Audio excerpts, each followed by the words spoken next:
أعوذ بالله من الشيطان الرجيم بسم الله الرحمن الرحيم அஸ்ஸலாமு அலைக்கும் வரஹ்மத்துல்லாஹி பரகாத்துஹு. உஸ்வத்துன் ஹஸனா இஸ்லாமிய மகளிர் கல்லூரியில் பேராசிரியாக பணிபுரியக்கூடிய ஆலிமா முர்ஷிதா உங்களுடன் 5 நிமிட மதரசாவிலிருந்து ஒரு சிறிய தகவலை பகிர்ந்து கொள்கிறேன். ஆரம்பமாக இஸ்லாமிய வரலாறு. மூத்தா போர். நபி அவர்கள் பல்வேறு மன்னர்களுக்கு இஸ்லாமின் பால் அழைப்பு கடிதம் எழுதினார்கள்.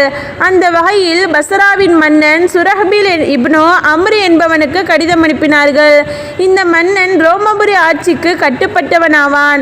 கடிதத்தை படித்து சினம் கொண்ட மன்னன் அதை கொண்டு வந்த ஹாரிஸ் இப்னு உமைர் ரலியல்லாஹு அன்ஹு அவர்களை ஷஹீதாக்கினான். தூதுவர்களை கொல்லுவது பெரும் குற்றமாகும். எனவே அன்னலார் 3000 போர் வீரர்களை அனுப்பி வைத்தார்கள்.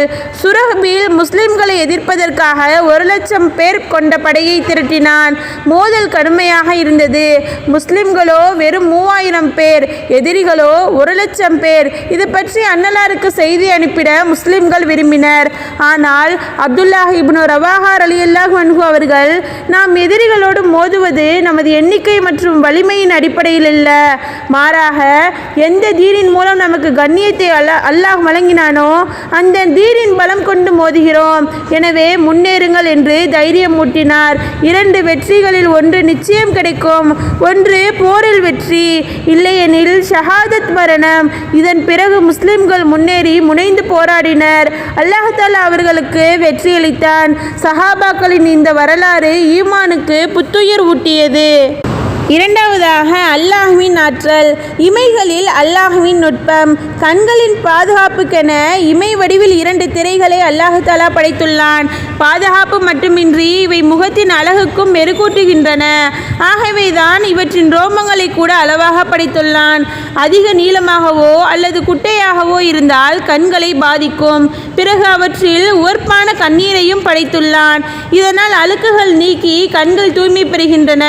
கண்களின் ஓரப்பகுதியில் மாசுகள் ஒதுங்குவதற்காக இமைகளை சாய்வாக அமைத்துள்ளான். கண்களுக்கு ஏதாவது மாசு வருவதை உணர்ந்ததும் இமைகள் தானாகவே மூடிக்கொள்ளும் இயக்கத்தையும் ஏற்படுத்தியுள்ளான். மேலும் தேவைக்கேற்ப மூடிக்கொள்வதும் திறந்து கொள்வதும் அவற்றின் இயல்பாகும். இந்த இயல்பை ஏற்படுத்தியது அல்லாஹ்வின் இணையில்லா ஆற்றலே. மூன்றாவதாக ஒரு ஃபர்லை பற்றி. ஜும்மாவில் குத்துபா நிகழ்த்துதல். நபி அவர்கள் ஜும்மா தினத்தன்று நின்று குத்துபா ஓதுவார்கள். அதன் பிறகு சற்று உட்கார்ந்து 2வது குத்துபாவுக்காக எழுந்து நிற்பார்கள். விளக்கம்: வெள்ளிக்கிழமை ஜும்மா தொழுகைக்கு முன்னதாக குத்துபா நிகழ்த்துவது அவசியமாகும். நான்காவதாக ஒரு சுன்னத்தை பற்றி. சஜிதாவுக்கு செல்லும் முறை. நபி அவர்கள் சஜிதாவுக்கு செல்லும் போது முதலில் முட்டிக்கால்களையும் பிறகு கைகளையும் தரையில் வைப்பார்கள். எழும்போது முதலில் கைகளையும் பிறகு முட்டிக்கால்களையும் தரையிலிருந்து எடுப்பார்கள் என வாயில் இப்னு ஹஜர் ரலியல்லாஹு அன்ஹு அவர்கள் தெரிவித்துள்ளார்கள். ஐந்தாவதாக ஒரு முக்கிய அமலின் சிறப்பு. மக்களிடம் நற்குணத்துடன் நடத்தல். படைப்புகள் யாவும் அல்லாஹ்வின் குடும்பமாகும். எனவே அவனது குடும்பத்தினரிடம் நல்ல முறையில் நடந்து கொள்பவரை அல்லாஹ் நேசிக்கின்றான் என நபி அவர்கள் கூறினார்கள். ஆறாவதாக ஒரு பாவத்தை பற்றி. பேசாமல் இருப்பதன் நஷ்டம். ஒரு முஸ்லிம் இன்னொரு முஸ்லிம் சகோதரனோடு 3 நாட்களுக்கு மேல் பேசாமல் இருக்கக்கூடாது. பேசாத நிலையில் அவர் மரணித்து விட்டால் அவர் நரகம் புகுவார் என நபி அவர்கள் கூறினார்கள். ஏழாவதாக உலகத்தை பற்றி. உலகில் தன்னை ஈடுபடுத்தாதீர்.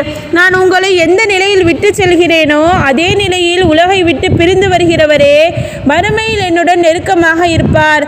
அல்லாஹ்வின் மீது ஆணையாக என்னை தவிர நீங்கள் அனைவருமே உலகத்தில் ஏதாவது ஒரு விஷயத்தில் சிக்கி கிடக்கிறீர்கள் என நபி அவர்கள் கூறினார்கள். எட்டாவதாக மறுமையை பற்றி. சுவனத்தின் சீதோசனம். அல்லாஹ் தஆலா கூறுகிறான், அவர்கள் பொறுமையுடன் இருந்ததற்காக அவர்களுக்கு சுவனத்தையும் பட்டாடையையும் அவன் நற்கூலியாக கொடுத்தான். அவர்கள் அங்குள்ள ஆசனங்களில் சாய்ந்து மகிழ்ந்து இருப்பார்கள்.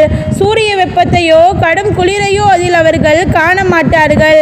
9வதாக நபி வழி மருத்துவம். கண் திருஷ்டி விலகிட. எவர் ஒரு பொருளை பார்த்து அதை அவர் விரும்பிவிட்டால் பிறகு அவர் மாஷா அல்லாஹ் லா ஹவுல வலா குவத்த இல்லா பில்லாஹ் என கூறிவிட்டால் அவரது பார்வையால் அந்த பொருளுக்கு கண்ணீர் போன்ற எந்த பாதிப்பும் வராது என நபி அவர்கள் கூறினார்கள். 10வதாக குர்ஆனின் அறிவுரை. அல்லாஹ் தஆலா கூறுகிறான், நபியே நீர் கூறும், நீங்கள் அல்லாஹ்வை நேசிப்பீர்களானால் என்னை பின்பற்றுங்கள். அல்லாஹ் உங்களை நேசிப்பான், உங்கள் பாவங்களை மன்னிப்பான். மேலும் அல்லாஹ் மன்னிப்பவனாகவும் மிக்க கிருபையுடையவனாகவும் இருக்கின்றான். அல்ஹம்துலில்லாஹ். அஸ்ஸலாமு அலைக்கும் வரஹ்மத்துல்லாஹி பரகாத்துஹு.